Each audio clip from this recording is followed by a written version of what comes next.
Assalamualaikum warahmatullahi wabarakatuh. Kami dari kelompok 9 yang beranggotakan Nur Fadilah nomor NIM 204046070 dan Zakia Ulfa nomor NIM 204046076 akan mempresentasikan mengenai interferensi klinis pada dewasa dan lansia. Bahasan kita kali ini meliputi 4 poin, yakni yang pertama konsep dasar dewasa dan lansia, yang kedua tugas perkembangan dewasa dan lansia, yang ketiga gangguan yang dialami orang dewasa dan lansia, dan yang terakhir adalah teknik mengatasi gangguan tersebut. Masuk pada pembahasan pertama, yakni konsep dasar dewasa dan lansia. Poin A, dewasa adalah fase di mana seseorang beralih dari masa remaja. Menurut Erikson, pada fase dewasa awal ini adalah mereka yang dalam tahap hubungan hangat, komunikasi hangat, dekat, dan komunikatif. Pada umumnya, dewasa ini berkisar pada usia 21 hingga 40 tahun. Seseorang yang dewasa dapat ditandai dengan beberapa hal, misalnya seperti yang disampaikan oleh Jeffrey Arnett, yakni yang menandai orang yang telah memasuki kriteria dewasa adalah pencarian identitas, ketidakstabilan fokus diri, merasa di tengah-tengah, usia dengan segala kemungkinan, atau bisa dibilang masa ini individu memiliki banyak kesempatan untuk melakukan sesuatu untuk mengubah hidupnya. Menurut Hurlock, ada beberapa kriteria dewasa awal, yakni masa dewasa dini sebagai produktif, 2. Masa dewasa dini sebagai pengaturan. 3. Masalah dewasa dini adalah masalah ketegangan emosional. Yang keempat, masa dewasa ini sebagai masa komitmen. 5. Masa dewasa dini sebagai masa terasingan sosial. 6. Masalah dewasa dini seringkali masalah ketergantungan. 7. Masa dewasa dini sebagai masa perubahan perilaku. 8. Masa dewasa dini sebagai masa kreatif.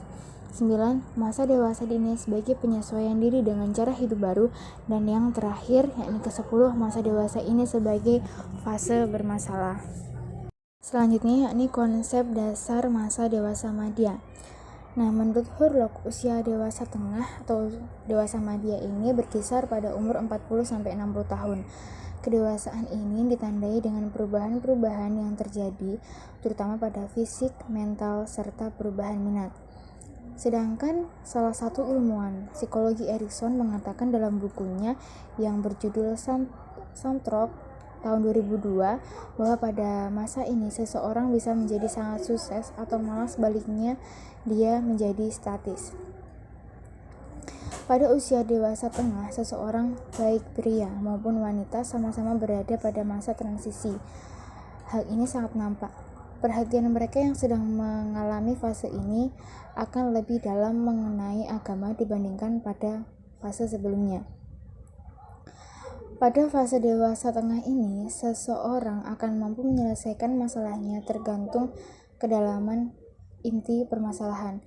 Selain itu, orang yang sudah memasuki fase ini, dia mampu memahami keterbatasannya, baik kognitif dan fisik, hingga keterbatasan yang berhubungan dengan realitas di lingkungan hidupnya. Kemampuannya menyelesaikan masalah sudah mulai terstruktur. Mereka biasanya akan memikirkan permasalahan mulai dari sebab hingga celah yang bisa menjadi jalan keluar baginya.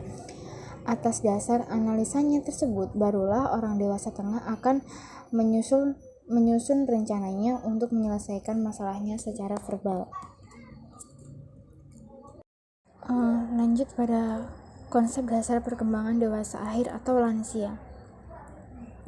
Proses menua merupakan suatu proses menghilangnya secara perlahan kemampuan jaringan untuk memperbaiki diri serta mempertahankan fungsi normalnya.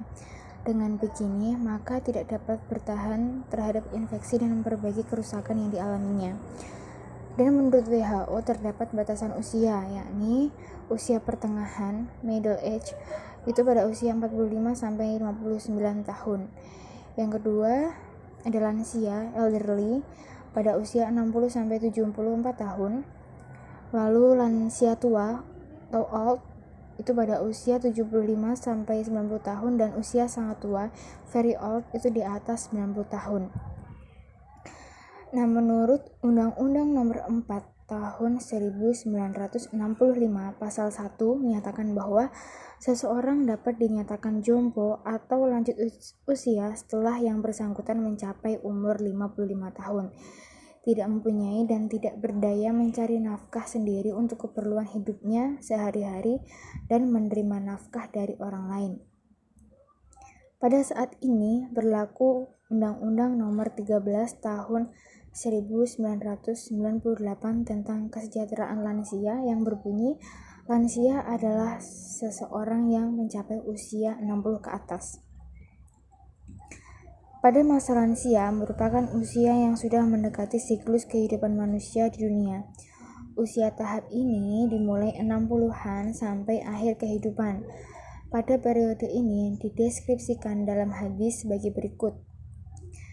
Masa penuaan umur umatku adalah 60 hingga 70 tahun. Hadis riwayat Muslim dan Nasa'i. Nah, pada periode ini lansia mencapai tahap penurunan dan penuaan yang penurunannya lebih jelas dan lebih mudah diperhatikan daripada periode usia baya. Selain itu, proses penuaan merupakan perubahan kumulatif pada makhluk hidup termasuk tubuh, jaringan, sel, serta sel-sel yang mengalami penurunan fungsi.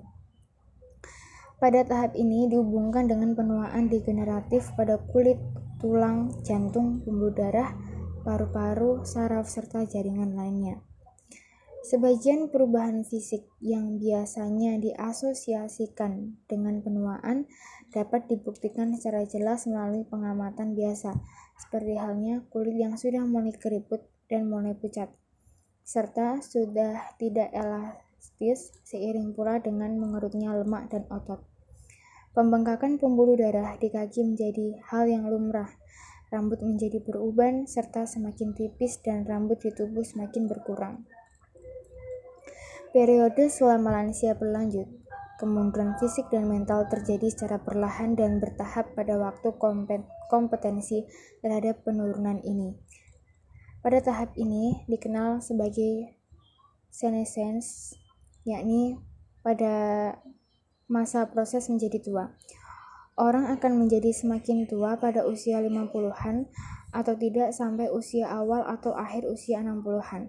Hal ini tergantung dengan laju kemunduran fisik dan mentalnya. Penyebab kemunduran fisik merupakan suatu perubahan pada sel-sel tubuh, bukan karena memiliki penyakit khusus, melainkan ini adalah proses menua. Kemunduran juga memiliki penyebab terhadap psikologi, seperti halnya kurangnya percaya dalam dirinya, tidak senang dengan orang lain, keadaan serta kehidupan pada umumnya dapat menuju pada keadaan uzur karena terjadi perubahan pada lapisan otak. Sampai pada akhirnya orang yang mengalami penurunan secara fisik dan mental. Dalam hal ini, motivasi memiliki peranan penting dalam kemunduran yang dialami oleh orang lansia. Materi selanjutnya yakni mengenai tugas perkembangan dewasa. Yang pertama, tugas perkembangan dewasa awal. R.J. Haviger 1953-9 merumuskan tugas-tugas perkembangan dewasa awal menjadi beberapa di antaranya. Yang pertama, memilih teman bergaul sebagai calon suami atau istri. Yang kedua, belajar hidup bersama keluarga. Yang ketiga, belajar mengasuh anak-anak. Yang keempat, mengelola rumah tangga. Yang kelima, mulai bekerja dalam satu jabatan. Yang keenam, mulai bertanggung jawab sebagai warga negara dengan layak. Yang ketujuh, memperoleh kelompok sosial yang seirama dengan nilai-nilai pahamnya. Selanjutnya yakni tugas perkembangan dewasa tengah atau madya. Yang pertama, menambah pengalaman spiritual. Yang kedua, memenuhi tanggung jawab sosial sebagai warga negara. Yang ketiga, memberikan edukasi kepada remaja untuk menjadi dewasa yang bertanggung jawab dan bahagia. Yang keempat, menerima setiap perubahan yang terjadi baik dalam perubahan fisik maupun kemampuan. Yang kelima, menyesuaikan diri dengan melakoni hidup agar sesuai dengan peri kemanusiaan. Sedangkan menurut Erikson, tugas perkembangan pada fase ini adalah kebijaksanaan dan pelepasan, karena pada fase ini seseorang berada pada fase generativitas atau menciptakan, akan tetapi selalu dihadapkan pada stagnasi. Apabila dilihat dari sosok femininitas pada fase ini, seorang wanita akan mencurahkan perhatian kepada anak-anak, memiliki keahlian produktif dalam keluarga, serta pekerjaan. Berbeda halnya dengan Erikson menurut Heffinghaus yang mengatakan bahwa tugas perkembangan pada fase dewasa tengah atau madya adalah menerima dan menyesuaikan diri pada perubahan fisik dan fisiologik. Menurutnya, seseorang pada dewasa ini perlu memiliki pasangan dan menganggap anak-anak sebagai remaja sehingga dia memiliki tanggung jawab dan memiliki peran sebagai warga negara. Selain itu, menurutnya seseorang yang dewasa juga harus mempertahankan standar hidup ekonomis dan bisa menempatkan waktu bersantai sesuai tempatnya. Yang selanjutnya yakni tugas perkembangan dewasa menurut Islam. Yang pertama, terinternalisasi sifat-sifat Rasul yang agung, sebab Nabi Muhammad SAW diangkat menjadi Rasul ketika usianya menginjak 40 tahun. Sifat-sifat yang dimaksud seperti jujur, dapat dipercaya, menyampaikan kebenaran, serta memiliki kecerdasan spiritual. Yang kedua, meningkatkan kesadaran akan peran sosial dengan niat amal salih. Yang ketiga, meningkatkan ketakwaan dan kedekatan kepada Allah SWT melalui perluasan diri dengan mengamalkan ibadah-ibadah sunnah, serta mempersiapkan diri sebaik mungkin untuk menghadapi kematian. Sedangkan tugas perkembangan dewasa akhir atau lansia secara umum, tugas perkembangan seseorang lansia lebih dominan berkaitan dengan kehidupan pribadi seseorang daripada kehidupan orang lain. Orang lansia dipaksa untuk menyesuaikan diri karena menurunnya kekuatan dan menurunnya kesehatan secara bertahap. Karena inilah mereka harus menjadwalkan kegiatan mereka serta menyusun kembali pola hidup yang sesuai dengan situasi dan kondisi mereka. Walaupun pada umumnya seorang lansia pada masa mudanya mulai belajar agar dapat berhasil dalam berhubungan dengan teman seusianya, akan tetapi pada masa dewasa mereka harus berintegrasi dengan individu-individu dari berbagai kelompok. Selain itu, tugas seorang lansia adalah mampu menyesuaikan diri dengan masa pensiunan dan berkurangnya penghasilan keluarga, menyesuaikan diri dengan kematian pasangan hidup, serta menyesuaikan peran sosial secara luas. Penjelasan selanjutnya mengenai gangguan dan hambatan dewasa dan lansia. Pada fase ini, orang dewasa mengalami beberapa gangguan pada dirinya, dari isu atau masalah umum yang terjadi pada lansia berhubungan dengan kesehatan fisik, yakni rentannya kondisi tubuh terhadap bermacam-macam penyakit.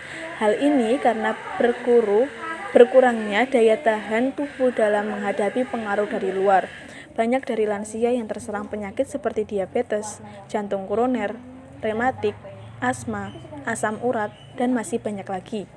Selain itu, penurunan pendapatan karena masa pensiun bagi lanjut usia yang dulunya bekerja sebagai PNS, lalu karena anak yang sudah menikah, lalu anak menjadi lebih mandiri dan terpisah oleh orang tua. Urbanisasi penduduk usia muda yang menyebabkan usia lanjut terlantar, kurangnya dukungan dari keluarga lansia, dan juga karena pola tempat tinggal mereka. Berbagai jenis gangguan itu terdapat beberapa gangguan yang disebabkan karena stereotip masyarakat mengenai orang dewasa. Misalnya, seseorang yang dewasa maka dia akan gemuk dan botak, sehingga para dewasa seringkali termakan dengan omongan publik tersebut, sehingga hal itu mempengaruhi kondisi baik fisik maupun psikis. Materi selanjutnya yakni mengenai teknik penyembuhan gangguan pada dewasa dan lansia. Teknik penyembuhan dan cara meminimalisir satu gangguan pada permasalahan yang terjadi pada dewasa sampai lansia salah satunya adalah